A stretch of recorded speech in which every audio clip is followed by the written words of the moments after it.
What's going on, Bulls Nation? Welcome into the CHGO Bulls podcast. Coming to you live from our studios here downtown Chicago. I am Peck. You can follow me on Twitter at Bulls_Peck. Joined by my guy, Will, the Go Gottlieb, Will_Gottlieb. Heard you almost say Big Dave there. Oh, I caught it. You caught it. I caught it. And our pal producer, Greg Braggs, on the controls.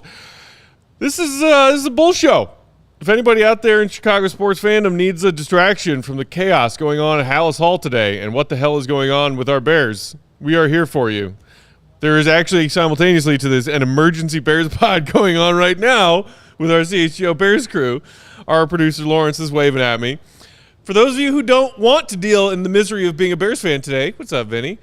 We're here for you to talk Bulls 2 weeks before preseason even starts, and there's not much to talk about. Right, Will? Yeah, not much. My brain is so foggy trying to comprehend everything that happened with the Bears today. So let's not. 10 days away from Media Day. 10 days away from Media Day. Bulls Media Day. We're getting close, y'all. As they say, Bulls are back, baby. The Bulls are so back. Thanks again to our friend Elias Schuster of Bleacher Nation Bulls for coming on yesterday's show with us. Go give that one a watch, a listen if you haven't yet. Today, we are rolling on with previewing other Eastern Conference teams standing in the Bulls' way this season. Braggs in the stands. Happy to be here. So we're talking Bucks and Pistons today, two of the Bulls' Central Division rivals. Before we get to that, however, wanted to talk a little bit more about what we were discussing with Elias yesterday, just ways the Bulls can improve upon their pretty pitiful, unimaginative offense from last season, offense that finished 24th in the NBA. And Will, you had a couple of just simple, easy ideas that are somewhat borrowed from other NBA teams, other NBA offenses, that the Bulls have the personnel to run and could work effectively for them, because you're a smarty pants, so we're going to talk about them. Yeah, and I said this yesterday, but it is worth repeating. Like, I am not saying this or introducing these ideas because I think Billy Donovan's not smart enough to know what they are already. Like, he obviously is aware of all this.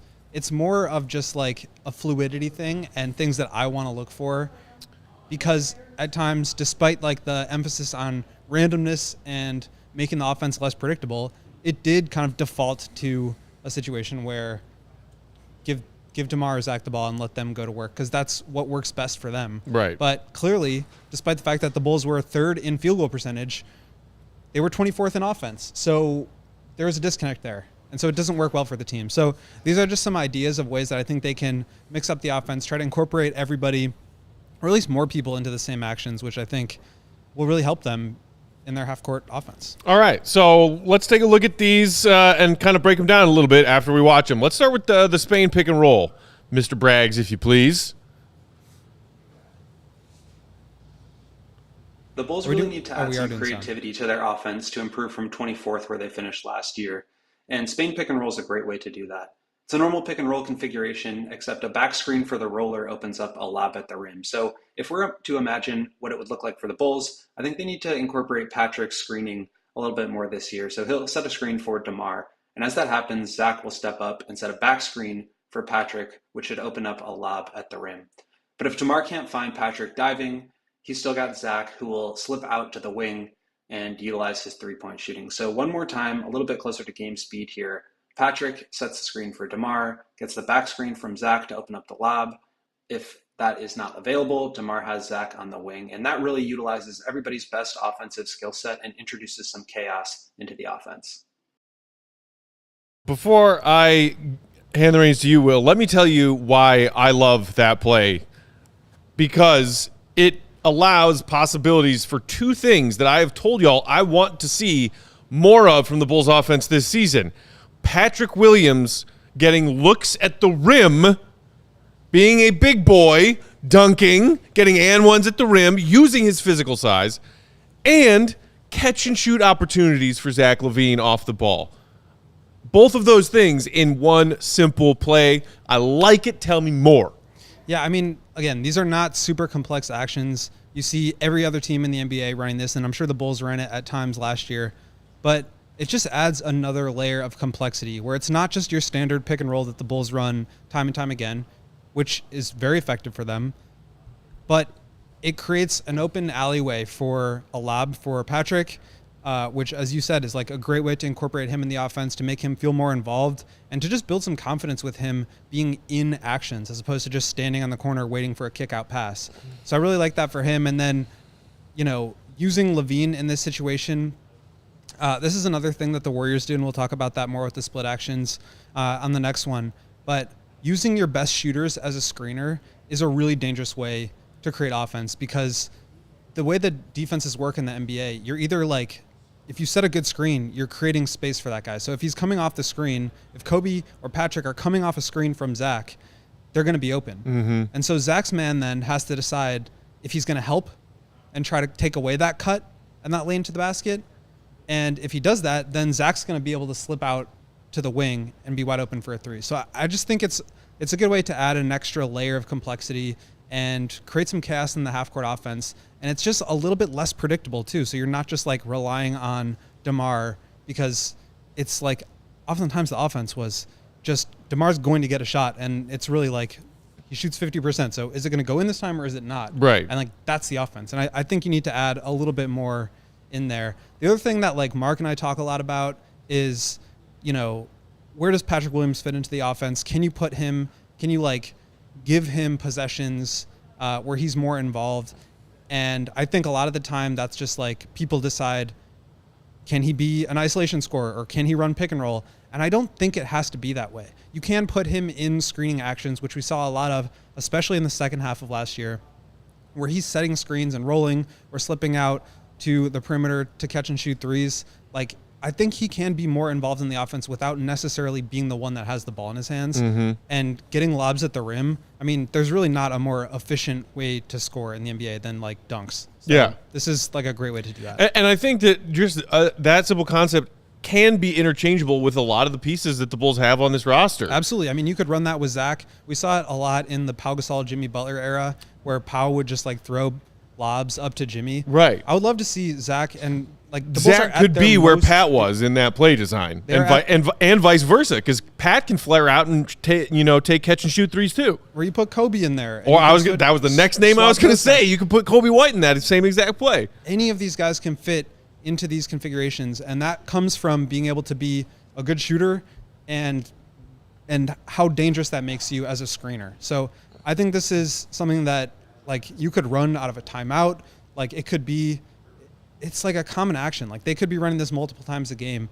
They already run a ton of pick and roll. Why not just like add a little bit more complexity and just chaos to your offense? I think it's kind of a no-brainer. Yeah, and talking about shooters setting screens, obviously something the Warriors have done with great success. I mean, Steph Curry is running 1,000,000 miles per game curling around various screens, but like they use Klay Thompson as a back screener, as a pin down screen, a lot, to have him then slip out and find himself open for catch and shoot opportunities. There's no reason the Bulls can't be doing the same things with Zach LaVine and Kobe White. Absolutely. I think it's a great way to not only just generate more threes, like if you can get Zach the ball in these situations and he can get a couple extra catch and shoot threes over the course of the game, that's great.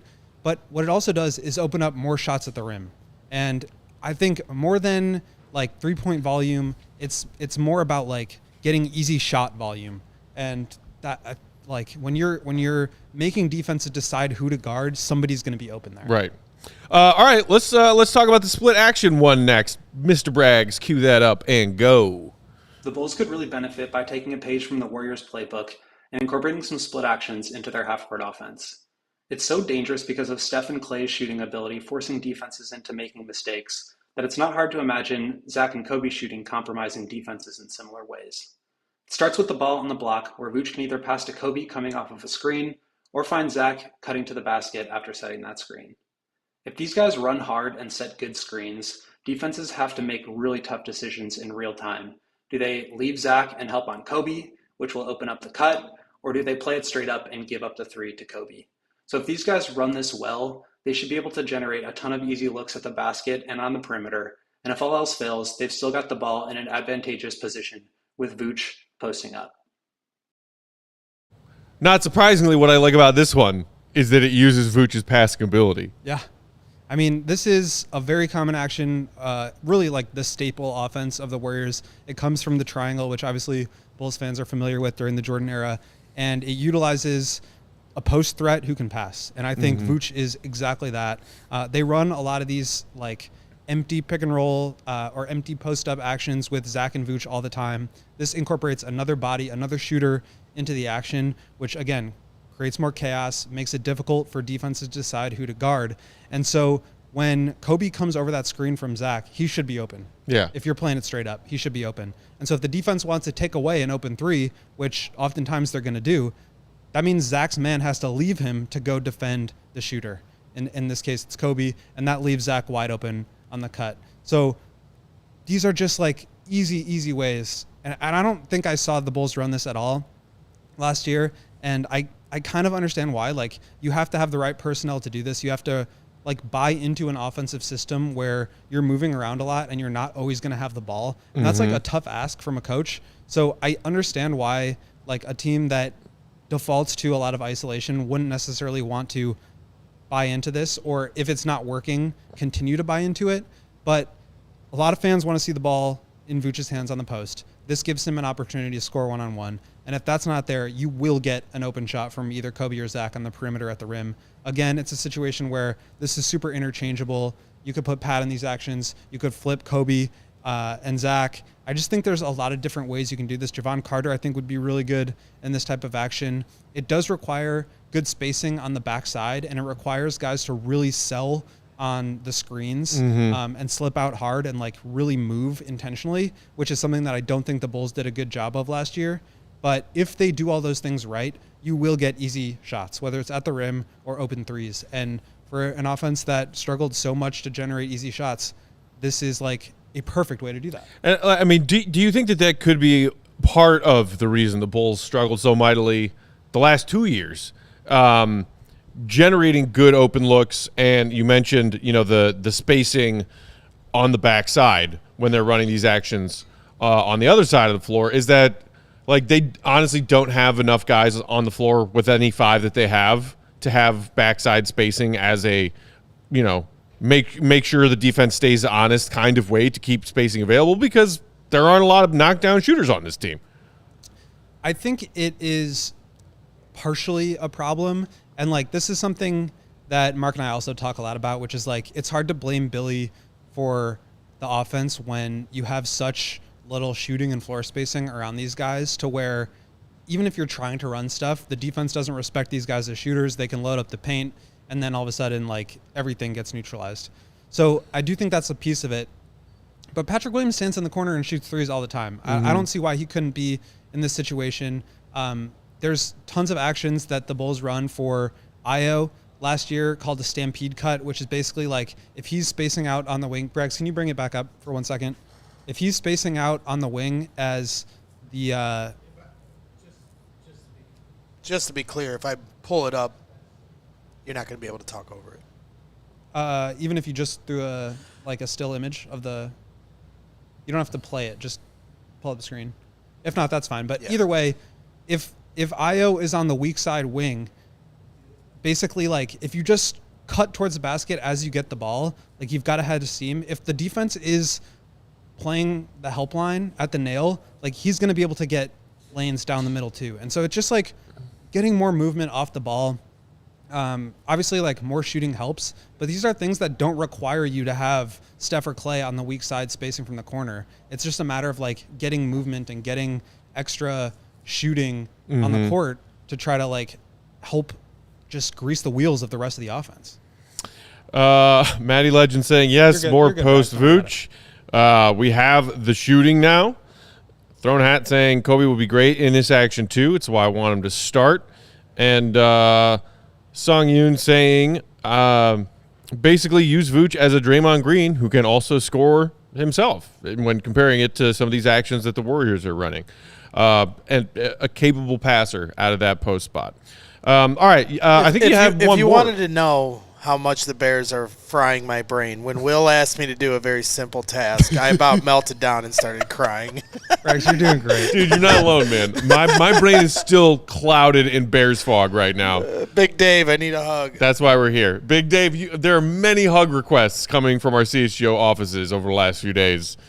I hope you're enjoying your vacation. One more play that you wanted to talk about, right, Will? Yes, sir. Yeah, this one I have not Horns! Love horns. Put up on Twitter yet. So early sneak preview to our how many people watching? 19. Thank you guys for joining us. This one's a horns play, and it's kind of a simple setup that you see a lot in the NBA, where there's two screeners, both coming from the elbows, and at the same time they go set a ball screen at the top of the key. It's a common action that you'll see a lot, and in this play, it's actually something that the Bulls used to run a lot of in the Hoiberg era, where Lowry, Markkanen, and Wendell Carter would come set a screen for Zach LaVine or whoever was the ball handler at that time. Mm-hmm. And then Zach, or the ball handler, in this case DeMar, will use the screen from Zach from the shooting side.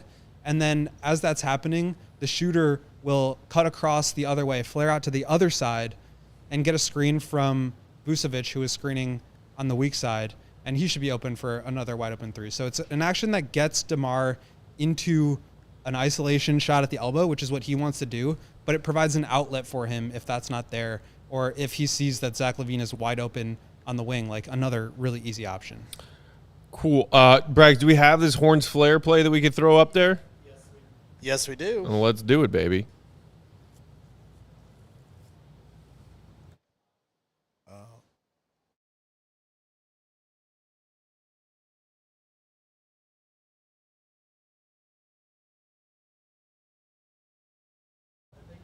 There we go.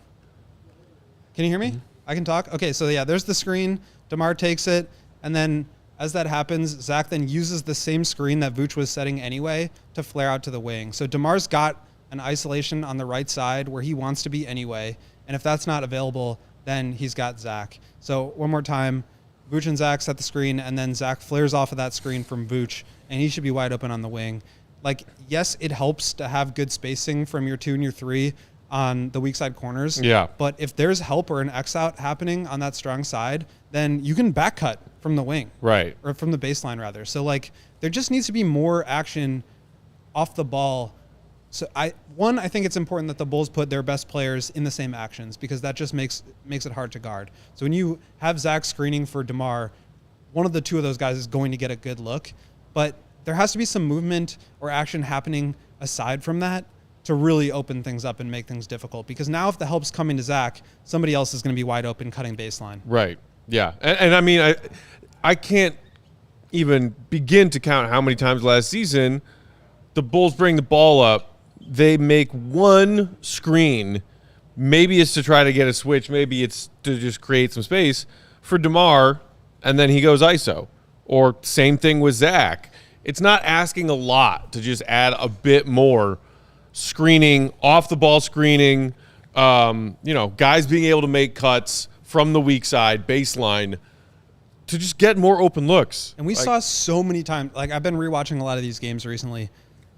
So much of the offense is DeMar getting a rebound or an outlet pass and dribbling it up on the left side and literally clearing everybody out and just getting straight into a post up. Yeah. Like there's no action leading into that.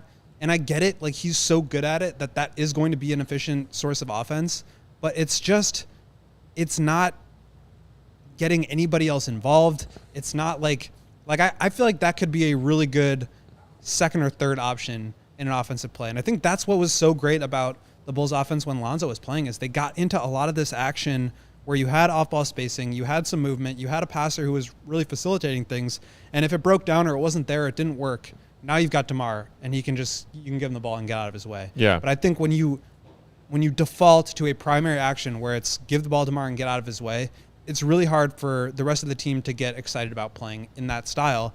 And again, I'm not trying to trash Billy. I'm not trying to trash DeMar. Like, there's a reason why these guys do their jobs so well, and there's a reason why I'm doing my job. It's like they know way more than I ever will. Like, yeah. What I want to see is just a little bit more movement, because I think that will really grease the wheels of the offense. And Billy agrees with me. That's what they tried to do at the beginning of last year. And I think when stuff doesn't work, it's hard to have continued buy-in there. Right. So I just want to see they reverted back to what was comfortable. Exactly. And what was comfortable was DeMar ISO. And they're really good at it, again. So I'm not saying like they can't do this, but I think there can be actions that lead them into this stuff that hopefully you'll find some open looks along the way. Yeah.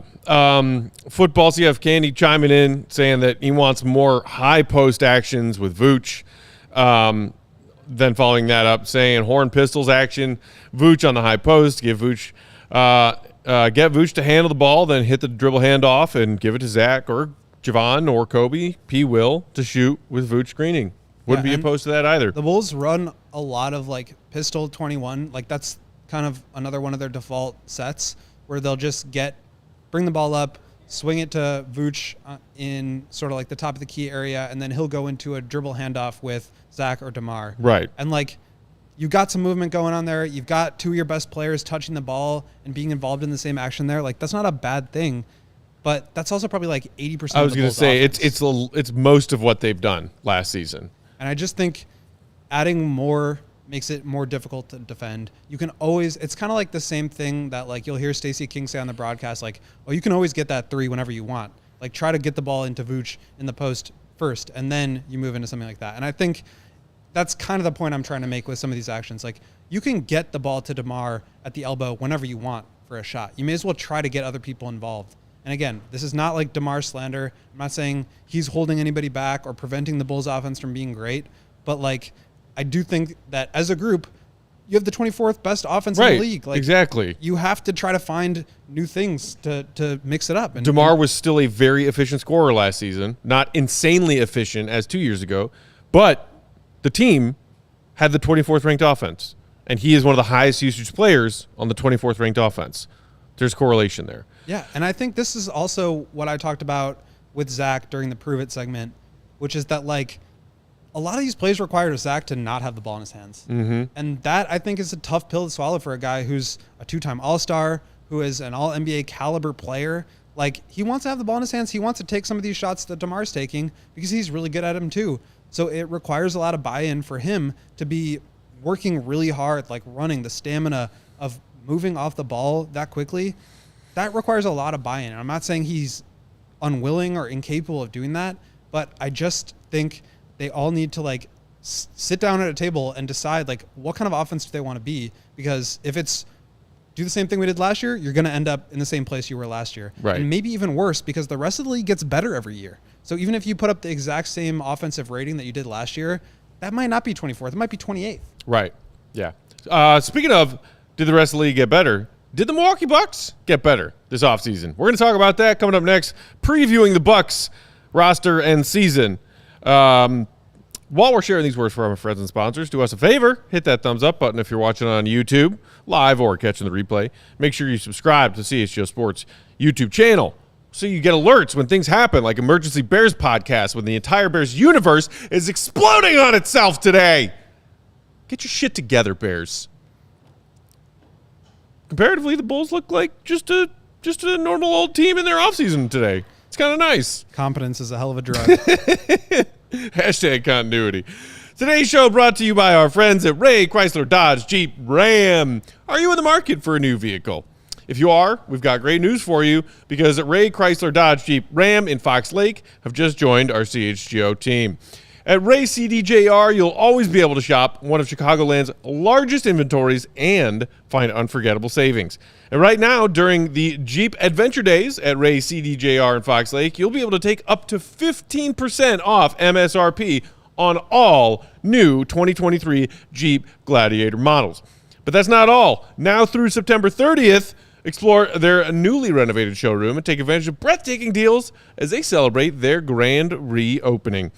So, if you're in the market for a new vehicle, then you have to check out the team at Ray Chrysler Dodge Jeep and Ram, because they're the only one we recommend.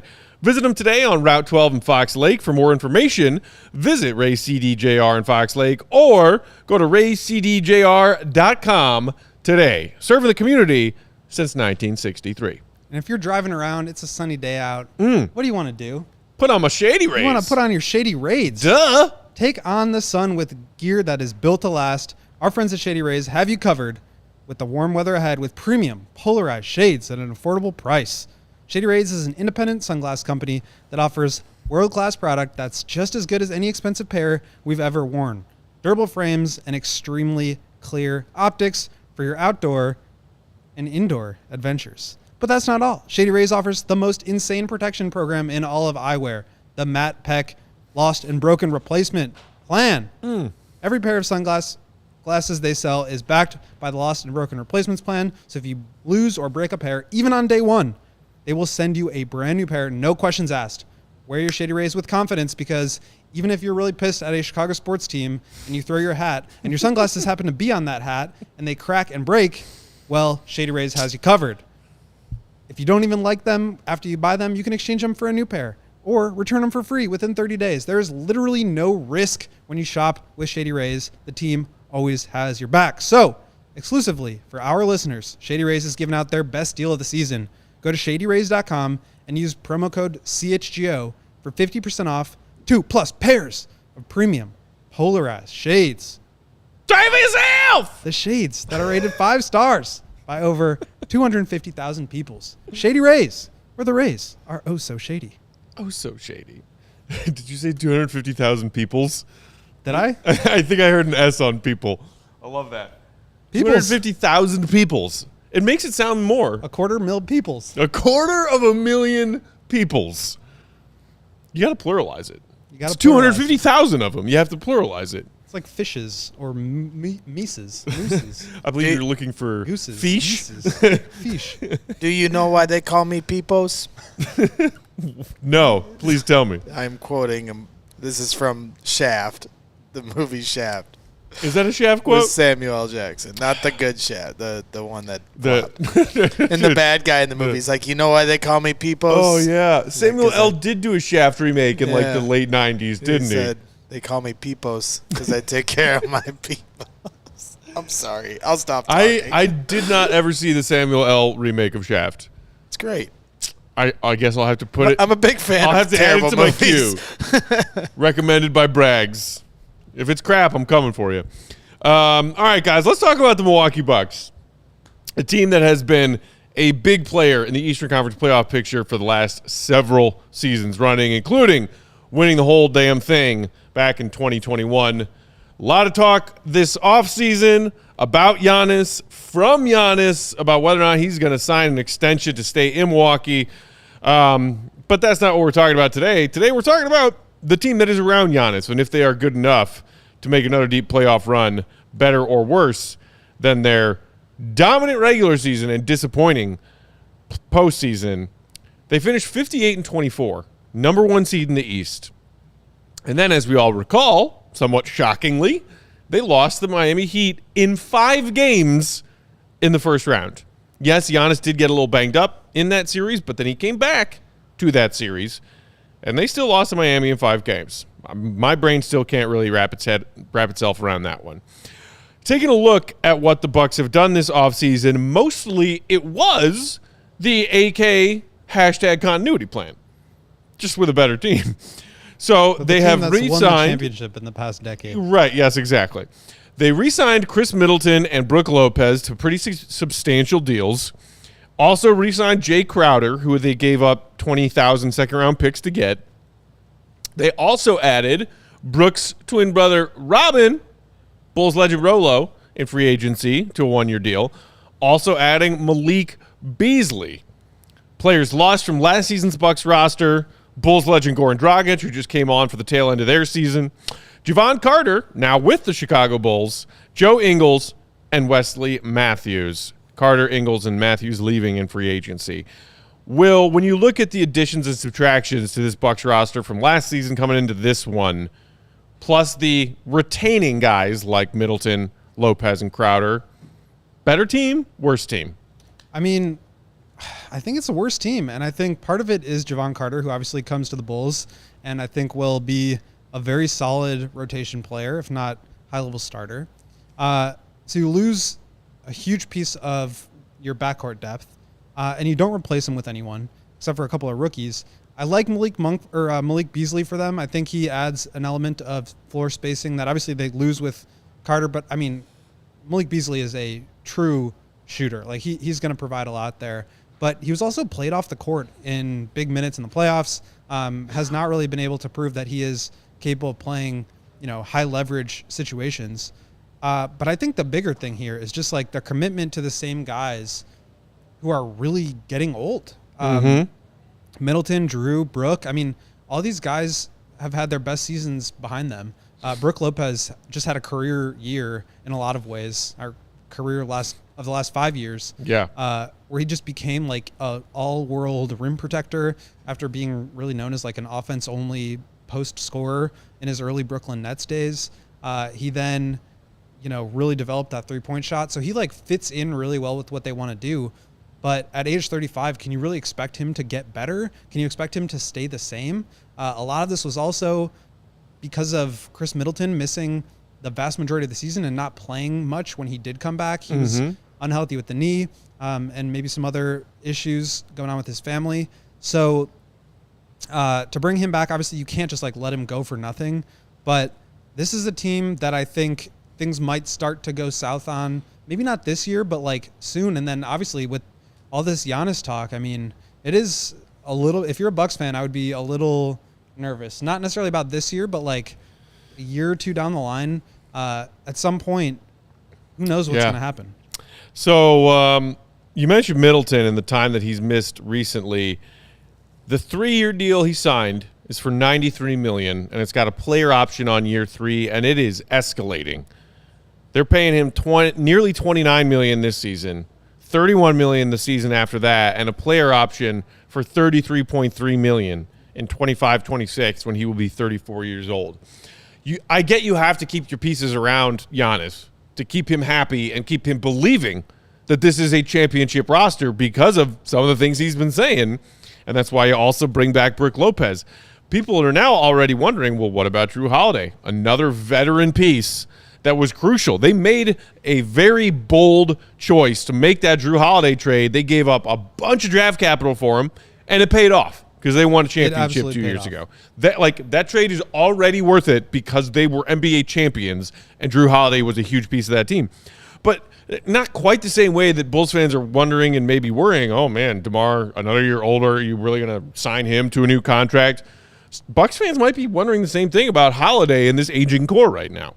Yeah, and I mean, teams are not going to live forever, and Giannis is younger than some of these guys, but the way he plays, the injuries that he's already had and is currently dealing with, it's, there's no certainty with it, and I think this is part of the like narrative about like team building and asset hoarding and management, where things get really interesting because like they obviously reached the mountaintop. They obviously have gone about as all in as you can. They've gone into the tax as a small market team, traded away all their picks to bring in another star player. Like they've done everything they can, but Giannis keeps on going on these podcasts and saying like, if there's not a commitment to winning here, then I'm going to go find a place that is committed to winning. So it's just a super interesting dynamic. And you wonder from the Bucks perspective, like, what else do we have to do here? I mean, we're paying our guys, we're giving them as much money as, anybody else would. We're trading our picks. Like, what else do they have to do to prove that they are serious about winning? And yes, it was like worth it in that sense of winning, but like after the winning stops, like it's going to get ugly for this team, for the Clippers, for all these teams that have just gone all in. And you hope that Giannis is going to be around to sort of level that out, and hopefully guys want to come play with him. But, if you lose Giannis and you still have picks out the door and your guys are like, moving on or just losing their productivity, it's a tough spot to be in. I do not think that will happen this year, but like I said, 2-3 years down the line, it could potentially get ugly. The other interesting factor with the Bucks in this offseason, as our pal Throne Hat pointed out in the comments, they had a coaching change this summer. Mike Budenholzer was quickly whisked away after that embarrassing first-round exit as a 1 seed in 5 games. And I mean, I've heard a lot of different things about Budenholzer over the years from Bucks fans, from Bucks media, from national media about whether or not he was at the crux of a lot of their problems for just having the one championship and maybe should they have 2 or 3. I think it's pretty inexcusable that they lost that first round series to Miami. And that's not just me, a Jimmy Butler naysaying. The Bucks were the better team on paper. I don't care if Giannis missed a game and a half of that series because of injuries. Inexcusable. And I think a lot of people pointed to Budenholzer getting out-coached by Eric Spoelstra. Yeah, and Bud has kind of been like coaching for his life the last couple years. He was about to get fired before they won the chip in 21. Exactly, and that bought him a couple of extra years. And he's a great coach. Like, you don't just the way he turned this team into a defensive juggernaut. Obviously, you've got a defensive player of the year, but Brook Lopez, the way that they just completely neutralized the Bulls offense 2 years ago in the playoffs, they had a really good thing going. The way that they defended, and then obviously, you bring in a couple of guys that can be perfect complements to Giannis offensively, and there was just not enough creativity to really get them to the point where they were not losing in the first round. So I don't know where you stand on failure or not. There was that whole thing about is this season a failure if you can't make it out of the first round as the 1 seed playing an 8 seed, 58 wins last year. Mm-hmm. I think it is, with everything that's at stake with this team. I think it was absolutely a failure. Not saying they it was championship or bust for them, but you got to do better than that. And I think that's where this whole Giannis is kind of starting to set the table for potentially leaving. That's where that's coming from. What do you make of the choice of Bud's replacement in Adrian Griffin? Name that Bulls fans are very familiar with. 2 stints in his playing career, his NBA playing career, with the Chicago Bulls in the Baby Bulls era. Then came back and served 5 years as an assistant coach under Tom Thibodeau's coaching staff. He also got his start assistant coaching in Milwaukee under Scott Skiles, then had stops in Orlando, OKC, most recently Toronto. This is his first NBA head coaching gig, Will. Do you think that this could be a positive thing for the Bucks, or do you think it might be a bit overwhelming of a situation for a team with this many years of consecutive contention and having these championship expectations? Do you think Adrian Griffin is up to the task of getting this team further than Bud got them last year? He's coached alongside some of the best in the game. I mean, Tibbs, Billy Donovan, Nick Nurse. He's been around the block. He's been an assistant for almost 15 years in this league. He's, I think, definitely going to be prepared. And if you're the Milwaukee Bucks, you obviously have Giannis being involved in that coaching search.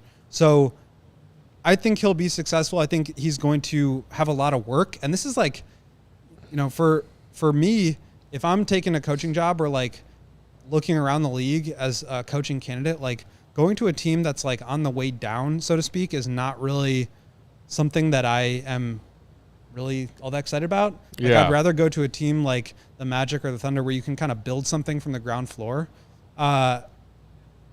So, who knows? But I do think he's ready. I think he's going to be in that mix. And I think the Bucks are going to be better this year, if not just because they'll kind of want to mix something up. Yeah. Football, CF Candy, I see what you're saying in the comments there. And this is actually from one of our new colleagues over at PHLY. I'm guessing that's what you're referring to. A clip from the PHLY Sixers podcast earlier today. They threw out there, Kyle Neubeck, amongst others, that yes, the Bulls are one of these teams rumored, not reported, rumored to be making calls about Damian Lillard. Can we listen to that clip? Is that possible, Braggs? We'll try. This is not the first time hearing of this. Maybe they're addressing it because there is some also speculation that the Sixers could be one of those mystery teams. The team that I've heard that is kind of the team that I've heard that is kind of the wild card getting into the mixed team is the Chicago Bulls. Maybe when they trade Levine, that they would want to, star level return. young players, picks. What I have heard in the last few days is that it looks like they might be trying to move LaVine as part of a multi-team deal just to see if they can get into the Dame Lillard sweepstakes. Now, the big question there is obviously, even if they could pull something like that off, even if they find a suitor for LaVine who is going to flip them stuff that they can trade for Dame, what the hell is Dame Lillard going to do if he ends up in Chicago playing with like Nicky Vooch, no offense, and DeRozan and, Pat Williams, so on and so forth. The team that I've heard that is kind of the wild card getting into the mixed team is the Chicago Bulls.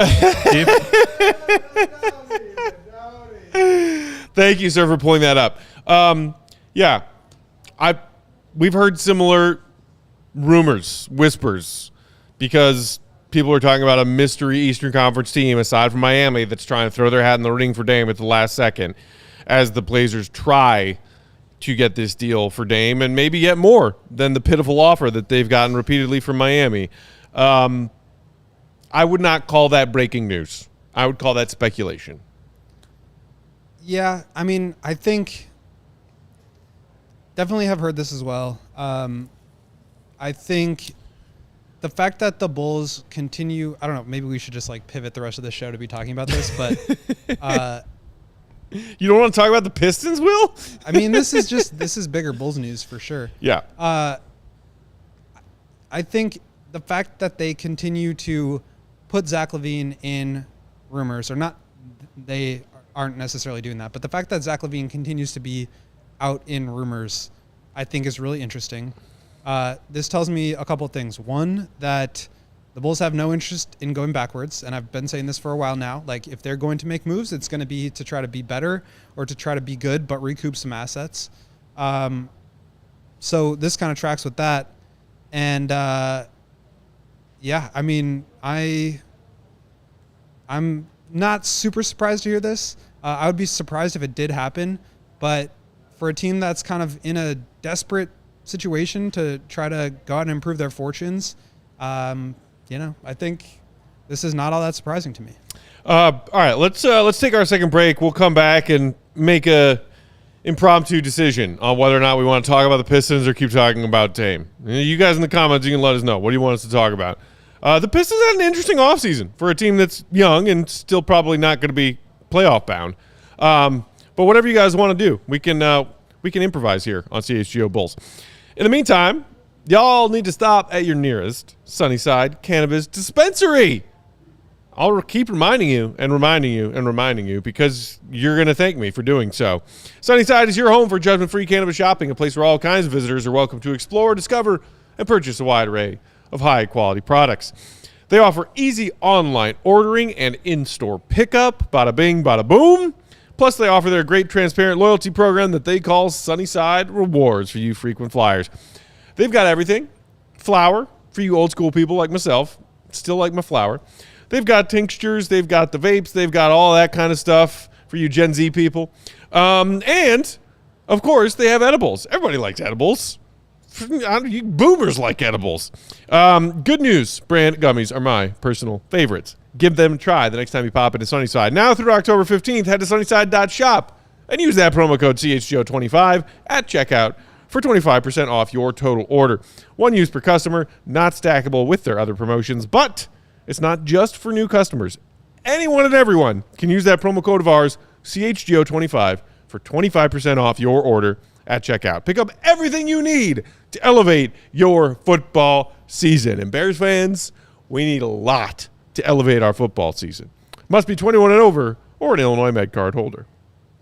I don't know if you should be mixing these two things, but things are getting a little dark here, so I wouldn't blame you. I wouldn't blame you if you go down that route. Yesterday, I embarrassed myself by saying quack, quack. Today, I'm going with the honk, honk. Their first ever beer was the Goose Island Honkers Ale, Will. Honk, honk. Wasn't the Quackers Ale. It was the Honkers Ale. Goose Island is our sponsor here at CHGO. They're CHGO's beer and Chicago's beer since 1988. And they've got a beautiful lineup of delicious beers coming up this fall. Oktoberfest, Beer Hug, 312 Wheat Ale, the Full Pocket Pilsner, the everyday beer. And it's what your favorite brewers are drinking. Everyday beer drinker right here. Grab yourself an ultra fresh, ultra frosty, brewery exclusive beer at the Goose Island Original Brew House on Clybourne Avenue in Lincoln Park, or from their tap room on Fulton Street in Westtown. Goose Island Beer Company, Chicago's beer, and CHGO's beer. Honk, honk. Honk, honk. I'm appreciative that you clarified that. We didn't need any more quacks. All right. How about we just quickly take a glance at the Pistons, and then if people want, we can continue speculating on this Dame stuff. Detroit Pistons, one of those teams that Bulls fans should feel confident that we will be better than this upcoming season. Finished 17-65. That's right, 17-65. Missed the play-in, obviously. The tank for Wemby did not pan out for them. But if you're talking consolation prizes in this 23 draft class, Will, I am a big fan and believer in Ausar Thompson, who they took 5th overall. I'm a big Thompson fan, both of them. I think they're going to be really, really good. They've obviously got some question marks with their skill set in terms of jump shooting, but like with that kind of athleticism, especially with Ausar, who's had to play off of his brother, Amen, who's had the ball in his hands for the vast majority of their careers, like he's going to fit well with Cade Cunningham and Jaden Ivey and Bojan Bogdanovic and Jalen Duren. Like they've got something brewing there that I'm very excited about. They've got a lot of really talented young players, a lot of athleticism, a lot of skill, and a lot of size, versatility. I mean, they are going to be a threat. I'm not sure if they're quite ready yet to make that leap forward, but they're certainly going to be trying to. I think with a lot of these younger teams that have been kind of in the gutter for a while, you bring in a high caliber coach in Monty Williams. They're not like trying to be bad anymore. They're not going for Wemby anymore. They're gonna try to be good. They may not get there right now, but like for a team like this, I think the way up is really fun. And if I were a Pistons fan, I would be excited about watching that. I think they've got all the talent in the world, and Ausar Thompson is definitely one of those core pieces that they're gonna really have to develop this year. Indeed. They also added Marcus Sasser later on in the first round of the 23 draft. They retained Isaiah Stewart, speaking of that size, on a new contract this offseason. They added Joe Harris and Monte Morris in via trade, excuse me. Joe Harris, obviously a nice piece, one of the most prolific three-point shooters in the NBA. Coming off a bit of a down year, however. Subtractions, didn't lose a whole lot of pieces you're probably crying over losing. Corey Joseph and Hamidou Diallo, chief among them. Diallo, a guy that a lot of people were high on in his early career. He's kind of tapered off. Hasn't really found his way yet. Talking about whether or not they can make that leap this year, Will, or whether or not they are still organizing and still a bit too young, Vegas has projected them to make a 10 or 11 win improvement this season, setting their win projection over under at 28.5. Do you think that they're capable of flirting with just shy of 30 wins this season? Yeah, again, I think I said this the other day about the Wizards. Like 28 is just so low. It's obviously much more feasible to hit than whatever it was, like 24.5 from last year. But only 4 teams finished under 28 wins last year. I'm not saying I think they're going to be like a 35, 36 win team, but around 30. Again, I don't think they're going to try to tank this year. Maybe the last month or so of the season when things start to really fall off, if things start to really fall off. But there just aren't very many full-on tanking teams this year. And so I do think the super high-end win teams won't be there as much, and the super low-end teams in terms of win totals won't be there as much this year. I really like their future outlook. I'm not sure I'm ready to go like much higher than 28, 29, but that seems like a pretty fair line for me. Who is their leading scorer this upcoming season? I think it's going to be Cade. I'm a super big fan of Cade. He has all the skill in the world to be like a really high-end A1 option on a good team. Like the skill, the ball handling, the off-the-dribble shooting, the playmaking, the finishing, the foul drawing, like it's all going to be there. He's also 6'7", got great size to defend multiple positions. He's going to be a star player. Missed almost all of last season with the shin surgery, but I think he's ready to be like near all-star caliber, like as soon as this year. A couple people in the comments mentioning the Monty Williams hire. Throwing a hat saying Detroit will surprise this year. They didn't pay Monty that much to go back to the draft. Football CF Candy saying the Monty Williams factor is the only thing I'm worried about. Even with the Magic, their spacing is really not it. I don't know how good their coach is. Monty is the guy. Some people in the comments doubting if Cade Cunningham has that superstar factor in him. I don't think we necessarily need to see it this year to know whether or not Cade Cunningham has that level, but I am with you, Will. I do think we're going to see some additional level of stardom from Cade this year. That can be true, while also the Pistons might be a team that's struggling to get a lot of wins together. Okay, so there's a quick glimpse at the Detroit Pistons. Bulls hopefully will take advantage of getting as many wins against them as possible this season. Wouldn't mind a regular season sweep against Detroit. If we're talking about the Bulls trying to flirt with the mid to high 40s in their win total, you need those wins against those teams, and they didn't do it last year. With our remaining time, let's continue our fun little speculative conversation here. There have been lots of talks. I listened to the most recent Low Post that just dropped this morning. They did talk a bit of Dame on that podcast. I heard nothing from either Zach Lowe or Kevin Pelton. The Bulls were not even mentioned in that conversation. They were talking mostly Miami. They were talking Toronto, and they were talking Philly. And that's probably why our colleagues over there at PHLY brought this up, because maybe they're hoping that they're the team, not Miami, that ends up with Dame if that trade gets done before training camp. But it has been thrown out in various NBA circles via whisper that maybe the Bulls are one of these other teams that's trying to swoop in and take Dame from Miami. Well, take Dame from Portland and Miami. The other factor here that I think Bulls fans can't forget, and yes, not just the contract stuff, as I saw Damon breaking down Dame's contract in the comments, and it's a big one. 45.5 this year, 48.7, 58.5, player option for 63.2. The other factor being Dame and his people have said, don't approach us and don't approach Portland if you're not the Heat. I only want to go to the Heat. If the Bulls really, if their front office is thinking about making a wildly bold move to bring in Damian Lillard and thus also likely ship out Zach LaVine in some kind of trade, whether it be a 2-team trade, a 3-team trade, and Dame doesn't want to be here, that's a really, really risky play to make. It is. It's a huge gamble.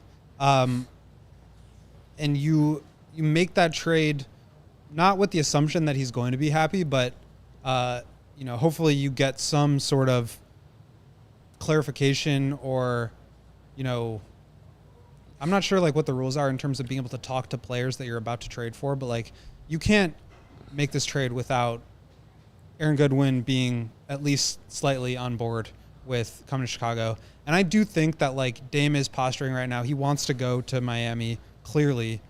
But if he ends up in a situation that's not complete dumpster fire, that's not a complete, rebuilding project, that's not in a city that he would just completely not like, or a city that's already won, 4 championships in the last 7 years, I think he would probably get on board with it. He and DeMar are very close. I think it would work from a basketball perspective. We talk about how good we think Zach is and how good he actually is. Dame is in another world. Dame is extremely good. Obviously, the contract notwithstanding, the age notwithstanding, Dame is an upgrade from Zach on the basketball court this year. But if you make this trade and you go into your future draft pick bank and you sell off guys like Patrick Williams or Kobe White in order to do so, then you're getting into this questionable territory of are we really going to be good enough today to where you can justify completely mortgaging your future on a team that has maybe 2 or 3 years to really try to do something with guys that have not been able to do it before? It's a really tricky question that the Bulls have to ask themselves. But again, I think with the amount that we've heard Zach's name in the rumor mill this year, it's clear that they're willing to try to upgrade from him or move off of his contract in some capacity. And if that happens to be for a guy who is making, the timeline of their deals matches up. So 26, 27 is the end of both of their deals. They both have player options. Zach's is $49 million. Dame's is $63 million. Okay, so that's like an absurd amount of money for what will be an age 36 player. So this is not something that happens without risk. I do wonder, like, are you going to be now... Like, I don't blame the Heat for not wanting or not being able to throw more assets into this. Like, this window is not huge here. So if you're giving away 27, 29 picks or 28 and 30 picks, that's just a tough decision, but certainly a team that I think would achieve more in the next season or two. And yeah, I mean, that you're basically talking about continuing the Bulls giving up their first round pick every other year, going back to giving our 21 pick to Orlando from the Vooch trade. 23, again, giving it to Orlando. Still owe the Spurs for the DeMar Simon trade a pick in 2025. So if the Bulls are getting demanded to give up some draft capital in addition to Zach LaVine in a trade for Dame, you're talking about not having your draft pick every other year for the entire decade of the 2020s. And thus far, a first-round exit to show for it. Yeah. And I don't know how much Dame changes that. I honestly don't. I think he makes your ceiling from a first-round playoff team to a second-round playoff team. And for a lot of fans, that's probably still not good enough, and I understand why. But I think he does make you better. Obviously, there's questions about, like, the fit and, the DeMar, Dame, who gets the ball in the clutch. Like, there's going to be questions with that, whatever. But I do think he makes you better. There's also a lot of risk associated with that, too. The Bulls have the Blazers pick, so maybe, if they're moving off of their star player, they just, like, want to have all their picks and not have to worry about not being able to make future trades or, getting too far ahead of their skis and making the playoffs one year when they're not quite ready or, who knows what.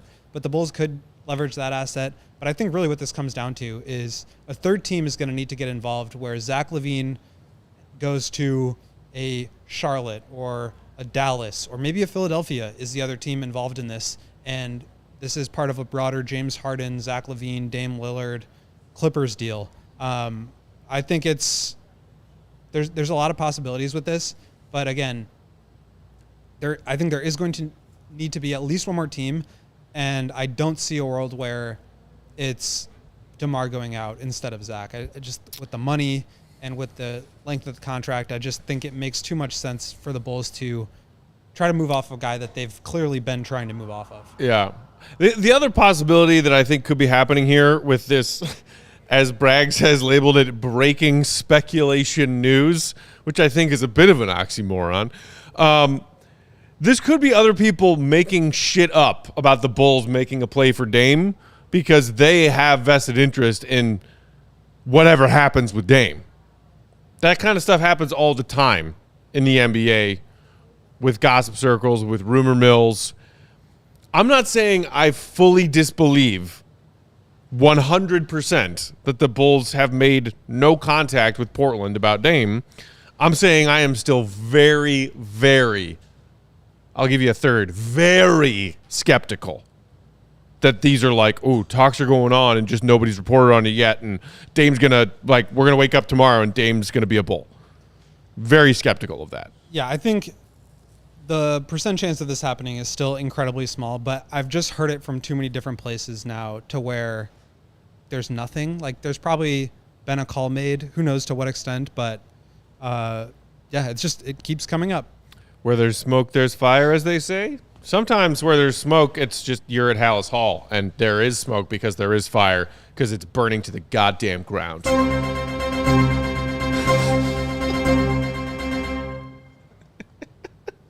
I should have done that to start the segment. Thank you, Brad. Not to end. That is it. We are out of time. Hope we managed to at least somewhat distract you from the misery of being a Bears fan today. We will be back tomorrow. I'll have another guest with me in studio, and then Will and our guy Mark K will have an HQ for you on Friday to lead you into the weekend. Thanks as always, to our friend and producer Greg Baggs for rocking the controls today. Will is at Will_Gottlieb on Twitter. I'm Bulls_Peck. We are CHGO_Bulls. And we will talk to you same time, same place tomorrow, 4 p.m. Central Time on Thursday. See Red be good.